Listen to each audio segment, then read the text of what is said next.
سلام، دکتر نقیبه هستم. باز هم در خدمت شما در برنامه دیگر قرار دارم. موضوع بحث امروز ما مواد حیاتی بین سلول‌های بدن می باشد.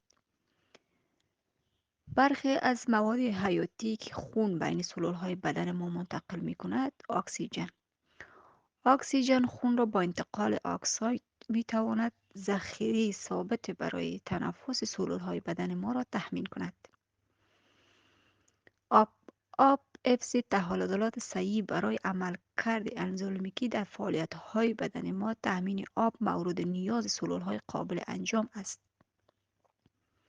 مواد مغذی انتقال مواد مغذی توسط خون موجب تأمین ساخت برای تنفس سلول‌ها و مواد لازم برای زنده ماندن ما و فعالیت‌های سلولیکی می شود. واحدهای ساختمانی بیولوژیکی این واحدها مولکول‌های زیستی هستند که از آن در تقسیمات سلول و ساخت اندومیک‌های سلولی جدید استفاده می شود. پیام‌های شیمیایی پیام‌های شیمیایی بین سلول‌ها و سلولیک‌ها بدن اجازه می‌دهد تا تارها را واکنش به تغییر محیطی فعالیت خود را به طور مناسب تغییر دهد. تشکر از حمایت شما. حمایت شما اولویت من است.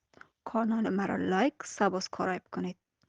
تا دیدار بعد شما را به خداوند لایزال میسپارم. سیاد صحبت است.